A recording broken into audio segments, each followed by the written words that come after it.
Salam alaikum wa rahmatullah. Bonjour chers élèves. Inch'Allah, dans cette vidéo, nous allons résoudre cet exercice. L'exercice est destiné aux élèves du deuxième bac PC SVT. Je lis l'exercice. Bon, elle est extraite de l'examen national 2006, session normale. On considère les deux nombres complexes Z1 est égal racine carrée de 3 plus 1 plus racine carrée de 3 moins 1 fois i.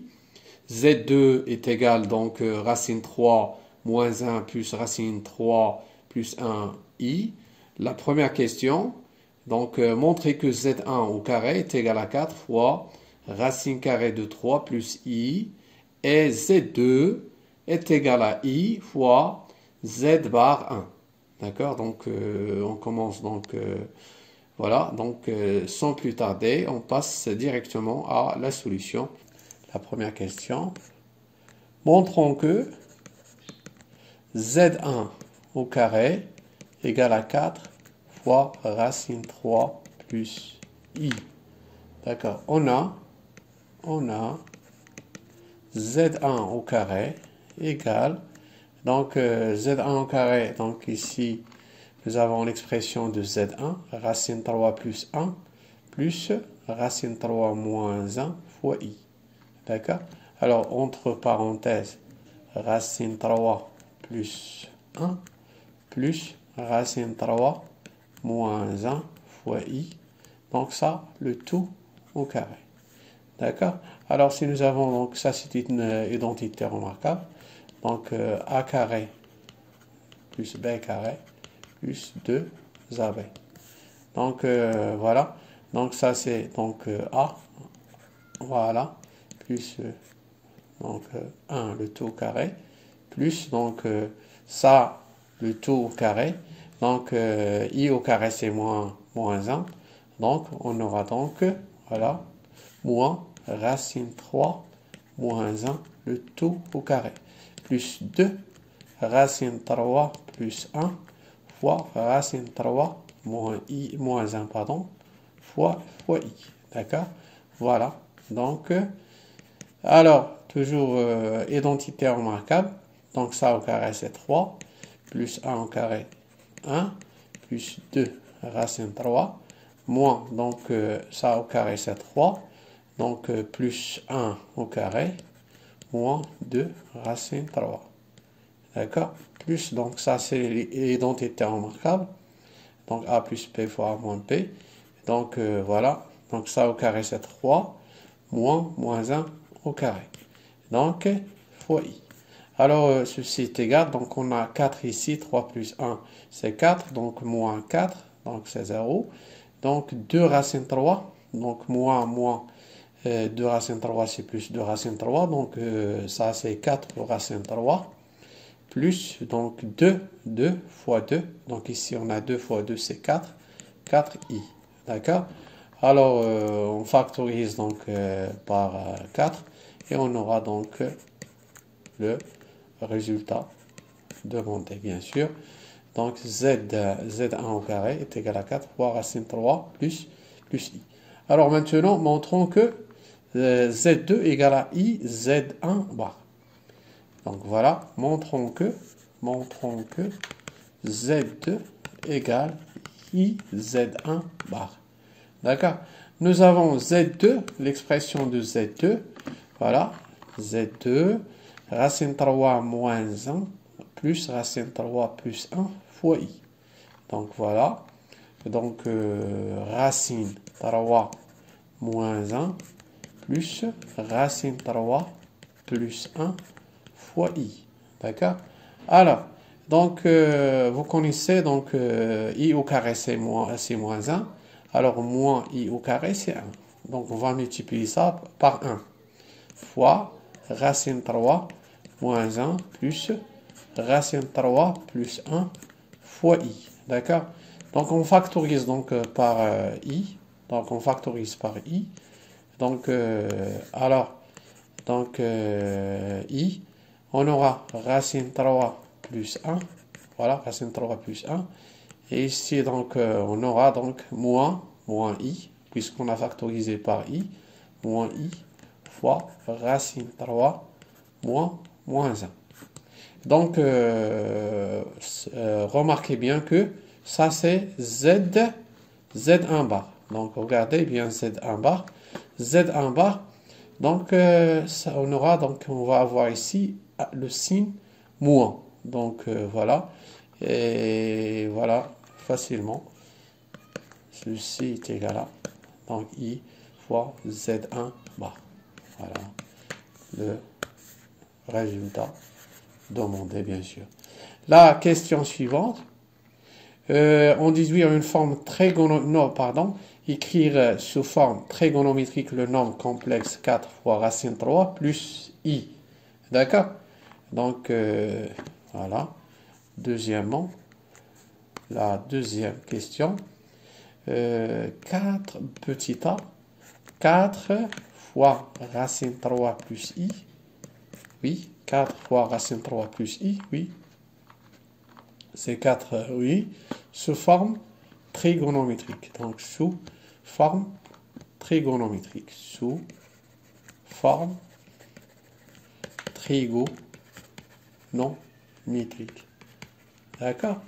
Alors, donc, on a le module de ce nombre complexe. Donc, on commence par le module du nombre complexe 4 fois racine 3 plus I. Alors, est égal, donc, le module de 4, donc ça, c'est la valeur absolue de 4, puisque 4 appartient à R. Racine 3 plus I. D'accord? Alors, ça, c'est 4, donc, égal à 4. 4 fois le module de, donc, racine 3 plus I, donc ça au carré, la racine de A au carré plus B au carré. Donc, ça au carré, c'est 3, plus 1 au carré. Donc, alors, ce qui est égal, bien sûr, donc 4 fois, donc ici, racine carrée de 4, c'est 2. Ce qui est égal à 8. D'accord? Voilà. Alors, donc, 4, oui, c'est 4. 4 fois, oui, 4 fois racine 3 plus, oui, 4 fois racine 3 plus I. Alors, ce nombre, 4 fois racine 3 plus I, égal. Donc, on factorise par le module. Le module c'est 8, d'accord, fois, donc, racine 3 sur 2, puisque ici, on a 4 racines 3. Si vous développez, donc, 8 fois racine 3 sur 2, vous obtiendrez, bien sûr, 4 racine 3, plus, donc, 1 sur 2, I. Voilà, donc, ici, on a 4I, donc, 8 sur 2, c'est 4, donc, voilà. Alors, ceci, donc, racine 3 sur 2, c'est le cosinus de quoi? De pi sur 6. Plus, donc, sinus de pi sur 6. Voilà, I sinus pi sur 6. Alors, donc, voilà, donc ça, c'est la forme trigonométrique, pardon. La forme trigonométrique de ce nombre complexe. 4 fois racine 3 plus I. Alors, on peut l'écrire comme ça, 8. Donc, ici, l'argument pi sur 6. Voilà.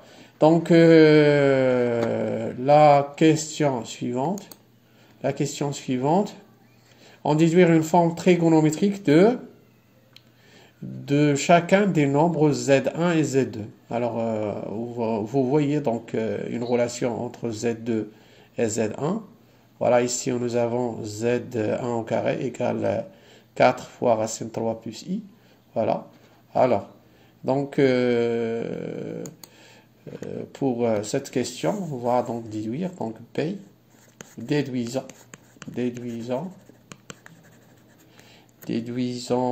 Z1 et Z2 sous forme trigonométrique.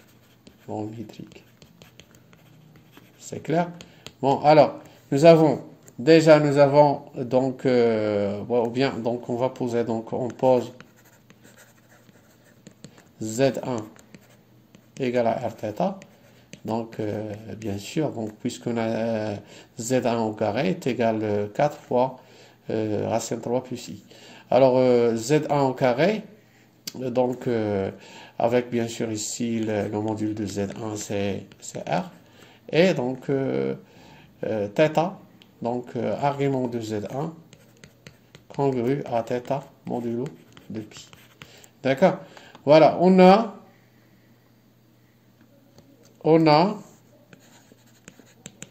Z1 au carré égale, Z1 au carré égale à combien? Donc voilà, Z1 au carré est égal à 4 fois racine 3 plus I. Z1 au carré est égal donc 4 fois racine 3 plus I. D'accord? Donc ceci est équivalent à quoi?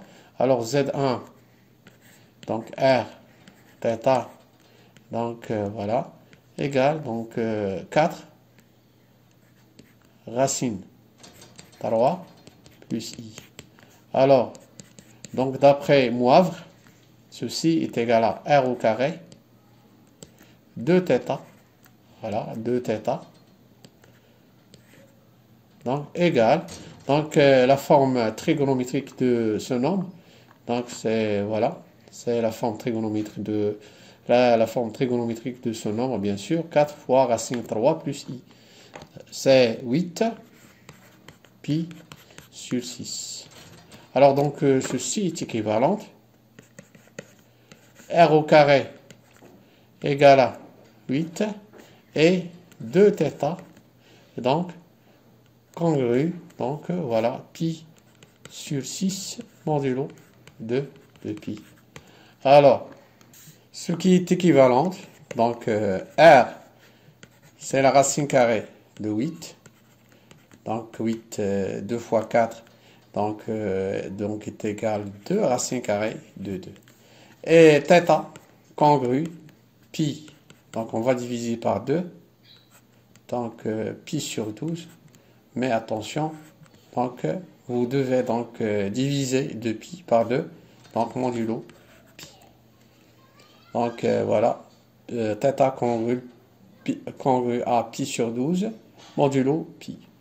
Voilà, donc Z1 plus que pi sur 12, et donc appartient à l'intervalle moins pi, pi. Donc Z1, le module de Z1, c'est 2 racine carrée de 2. Et l'argument de Z1, c'est pi sur 12. D'accord? Et maintenant, on passe à déterminer la forme trigonométrique de Z2. On a donc Z2. Donc, il y a une relation entre Z1 et Z2.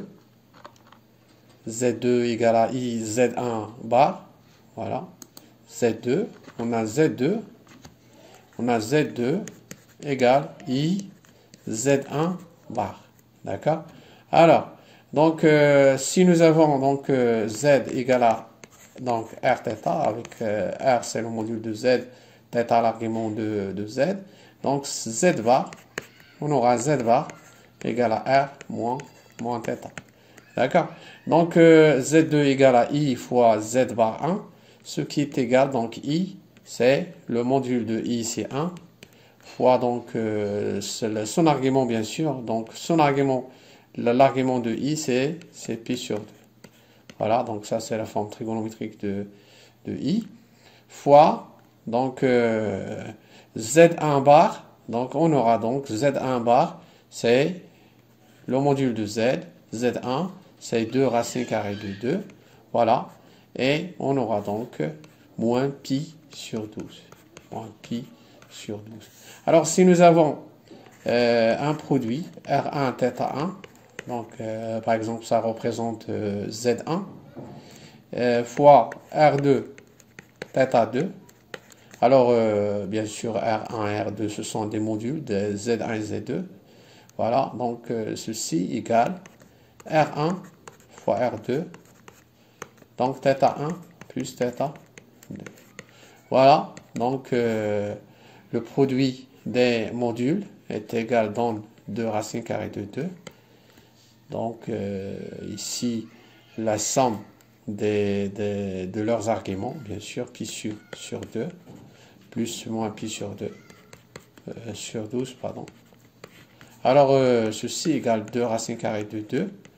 pi sur 12, donc pi sur 2 moins pi sur 12. Donc on a le dénominateur c'est 12, donc on va multiplier ici par 6. 6 pi moins pi c'est 5 pi sur 12. 5 pi sur 12.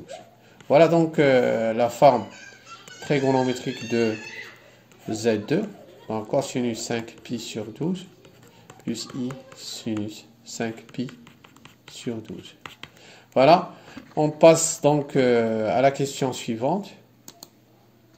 La question suivante, la question numéro 3, on considère dans le plan complexe rapporté un repère orthonormé direct O, U, V, les points A et B d'affixes respectifs Z1 et Z2. Donc A d'affixe Z1 et B d'affixe Z2. Donc calculer argument de Z2 sur Z1. Puis on déduire que le triangle OAB est équilatéral. D'accord? Voilà. A son affixe Z1 et B son affixe Z2. Donc voilà, on va écrire ça. Donc la troisième question. Donc la troisième question, on a A, l'affixe de A c'est Z1 et l'affixe de B c'est Z2. Alors donc l'affixe de ce vecteur OA c'est Z1. Pourquoi? Donc puisque l'affixe de O c'est 0. Z1 moins 0. Et l'affixe de ce vecteur OP c'est Z2 moins 0, donc c'est Z2. Voilà. On aura besoin de ça après. Et on va calculer maintenant argument de Z2 sur Z1 congru le A argument de Z2 moins argument de Z1 modulo de pi. Alors l'argument de Z2, déjà on a calculé l'argument de Z2. Z2, donc Z1 c'est pi sur 12 et Z2 c'est 5 pi sur 12.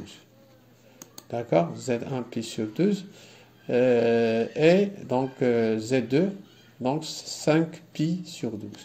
Alors congru, donc Z2, l'argument de Z2 5 pi sur 12 moins pi sur 12 modulo de pi. D'accord? Alors ceci congru, donc 5 pi moins pi c'est 4 pi sur 12, ce qui est égal à pi sur 3 modulo de pi. Donc voilà. Donc on va montrer, donc on a bien calculé argument de Z2 sur Z1 est égal bien sûr pi sur 3. Et dans la suite, il faut montrer que le triangle, quel triangle OAB bien sûr, donc est égal, qui est équilatéral. Donc puis on déduit que le triangle OAB est équilatéral. Donc voilà pour la dernière question. Nous avons donc argument de Z2 sur Z1, c'est quoi ça? Donc oui, c'est la mesure de quel angle?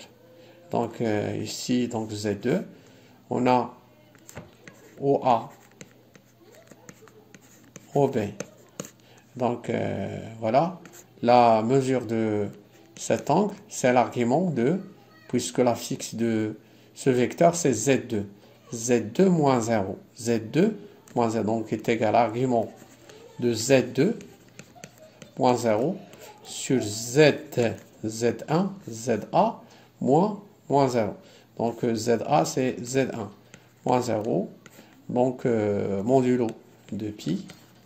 Alors, donc ceci est congru argument de Z2, voilà Z1 sur Z1 modulo de pi. Alors ceci donc congru à pi sur 3 modulo de pi. Donc voilà, donc il suffit de montrer que pour que ce triangle soit un triangle équilatéral, donc il suffit de montrer que la distance OA est égal à la distance OB. D'accord? Donc, on a OA égale, donc ça c'est donc le module de Z1 moins le module moins 0, donc c'est Z1. Alors le module de Z1, déjà nous avons calculé le module de Z1, c'est 2 racines carrées de 2.